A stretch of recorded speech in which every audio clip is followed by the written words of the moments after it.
What's going on, guys? Super Savage 789 here, bringing you guys another video. And today we're doing What If Roshi Raised Goku Part 3. If you haven't seen the last two parts, why not check it out before this one? But without further ado, let's get into today's video. After losing at the Tenkaichi, Goku would be training in the mountainside. He's rather angry, believing that he needs more power. So who better to go to than Korin? He trained with him last time, so surely he must have more to teach. If not him, then maybe that crane hermit will have something for him. So Goku begins heading to Korin's. Meanwhile with the gang, recognizing the threat of King Piccolo, they'd all be preparing on how to counter him. Tambourine had made a move for the Dragon Balls, so they decide to begin collecting them. Krillin brings up the fact they should probably tell Goku, but they don't have time to waste to go looking for him. So they simply collect the Dragon Balls, preparing a plan similar to canon. Yamcha decides to break off from the team to protect the members of the gang who can't fight. While he wants to help, he probably just get in the way. After collecting as many Dragon Balls as they can, they decide to enact the plan of using Shenron to stop him. Piccolo shows up and eats his Dragon Balls to prevent this from happening, which throws a spanner in the works. Roshi then paralyzes Ten and Krillin as he prepares to go fight Piccolo. Thanks to his constant training with Goku over the years, Roshi isn't too far from Piccolo's power. He's still tired from the tournament, but he isn't too far off full power. So instead of immediately resorting to the Mothba, Roshi begins to fight him. Shockingly, Roshi be doing really well, using his martial arts prowess to get the better of his demonic opponent. Piccolo does get some good hits on the old man, but the blows are definitely reciprocated. He'd recognize that with his current power, winning doesn't seem too likely, so he spits up the Dragon Balls, launching them at Piano as he shouts at him to make the wish. Piano summons Shenron and goes to make the wish, but Chiaotzu dives in, asking the dragon to destroy Piccolo. Shenron's eyes glow, invoking fear into the demon. The dragon reveals he cannot do that, as it's not in his power. Piccolo smiles as he blasts Chiaotzu, killing him. Piano then makes the wish, and King Piccolo's youth is restored, leading to him killing Shenron.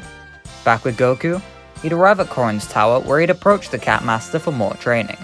It's clear though his attention is stuck on something.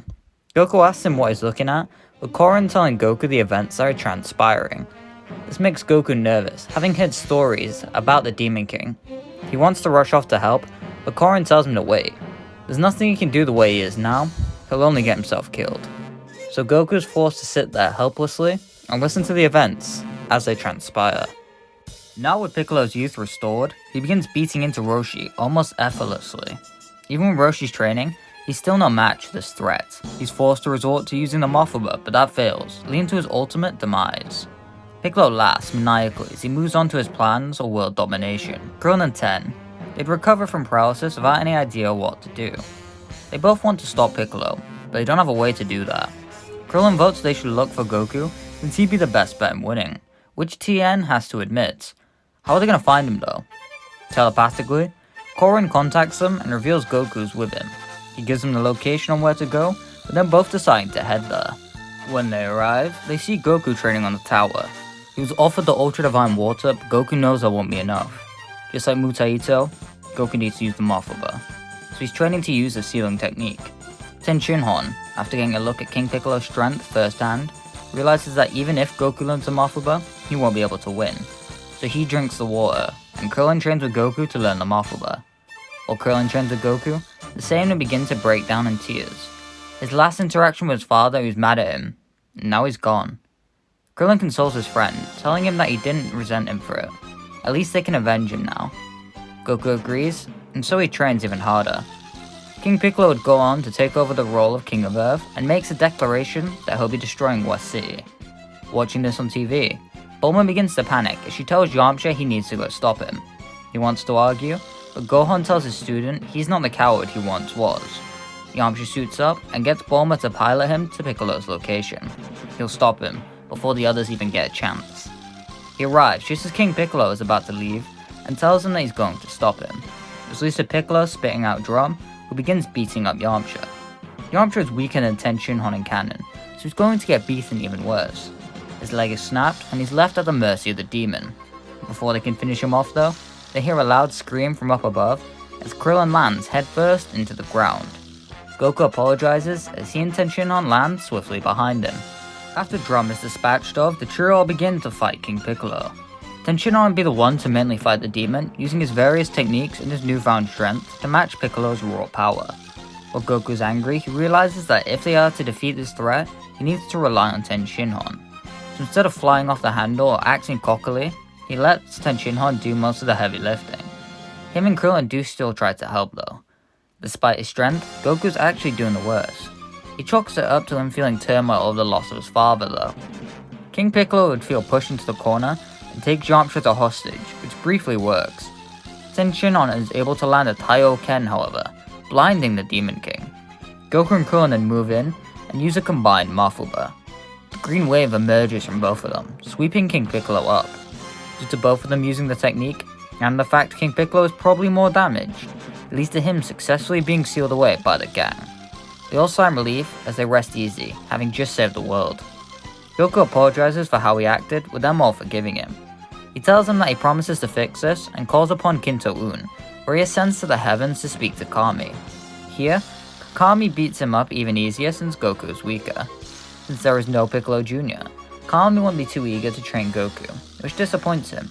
After Shenron is revived, as well as everyone Piccolo killed, Goku would be ready to depart.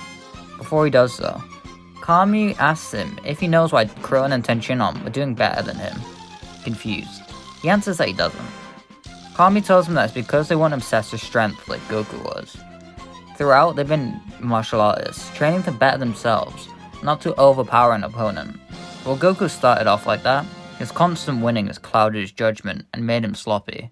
This surprises Goku, as the revelation hits him. Kami's right. In front of the god, Goku bows, begging him to train him. Kami is right, and he's ashamed of that. He can't go and face his friends as the man he is now. Please help him reform himself once more. Recognizing the change in his heart, Kami agrees, and so Goku begins training with him. Over the time skip, a few things notably are different. Goku is a lot weaker afterward due to him focusing on relearning his martial arts, so he becomes a more technical fighter by the cost of strength. Tenshinhan and Chaozu are stronger due to Ten being stronger, and Roshi will continue training with Krillin, wanting to become stronger to fight Goku once more. So the 23rd Tenkaichi would arrive and everyone reunites, all except for Goku. He wants to return to his friends once more, but still feels guilt about how he left things with his father. Instead, he decides to sign up for the tournament to fight them. Roshi would join the tournament here as well, for reasons previously stated, though he isn't signing up as Jackie Chan. In the tournament, we get to see a few changes off the bat.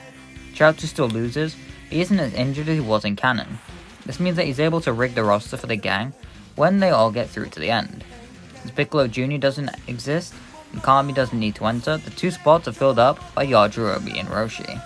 When Chaozu rigs the roster, Roshi requests to be paired up with Goku first. Obviously Chaozu agrees. Then Krillin goes up against Chi-Chi, Yamcha against Yajirobe, and Tenshinhan against Tao. In the first fight, both father and son enter the arena. Without any words exchanged, the duo both assume martial arts poses. Seeing Goku return to his martial arts roots makes Roshi smile. They both rush at each other and begin exchanging blows. Each attack is well placed, with proper form, demonstrating to everyone how Goku's returned to the man he once was. This fight isn't very long, with Roshi quickly forfeiting, feeling satisfied. Then him and Goku hug, glad to see each other once more. Next is Chi-Chi vs Krillin, but Krillin ends up winning, commenting on how Chi-Chi slacked on her training. Yamcha would defeat Yajirobe in his fight, and Tenshinhan would still defeat Tao. Nothing new or exciting happens there, there's no point in focusing much on it. In the second round, we get Goku vs Krillin. The fight is very similar to the fight in canon, except for the fact Goku doesn't have a tail. Ultimately, Goku defeats Krillin and moves on to the finals. As for Tenshinhan and Yamcha, the fight is like their canon fight, except obviously Tenshinhan isn't hostile. Yamcha ends up busting out his Sokidan to try and defeat the Triclops, but that doesn't work. He's then defeated. So the final round would see Goku vs Tenshinhan. Before the fight even starts, Goku removes his weighted clothing as he recognizes Ten's strength. The duo begin fighting, but it being evident Tenshinhan is stronger, if only by a little bit. Goku's skills as a martial artist, however, are giving him the edge and allowing him to whittle his opponent down. Like in canon, Tenshinhan resorts to using the multiform, which proves to be his downfall. Goku ends up bringing Tenshinhan out and winning the Tenkaichi. As everyone celebrates Goku's win, Kami appears in front of all of them. He congratulates Goku on his win, and decides to offer him the role of God. While he didn't defeat Piccolo here, he was one of the people who sealed him away. so Kami is using this tournament to determine who would be his replacement. Just like in canon, Goku turns down the role. However, he does have an idea for a new Kami. He suggests that Roshi be the one to ascend to the heavens and become God of Earth. Immediately, Roshi humbly denies it, but everyone pushes for that to happen. Without him, none of them would be there, and Piccolo would have won. It was his teachings that led to the Earth being saved. Who else would be the better choice than Roshi? Roshi's on the fence, but Oolong leans into his ear, whispering something to him. This makes Roshi change his attitude, as he's immediately ready to go. They ask Oolong what he said, with him saying that Roshi could see any woman he wants from up there. Before anyone can dwell on this choice maybe being a bad idea, Kami leaves with Roshi to train to become God. And that's where we're going to leave it here. Make sure you like and subscribe, and comment down below what you think's going to happen next time. I'm really liking this What If. I'm a bit worried that people are going to think it's a bit cheap how Goku's character arc ended from being, well, less humble to what he is now. However, I think it works. It happened from the start of Dragon Ball to the end of Dragon Ball, which makes it feel a lot more cohesive just from a storytelling perspective. And so yeah, bye!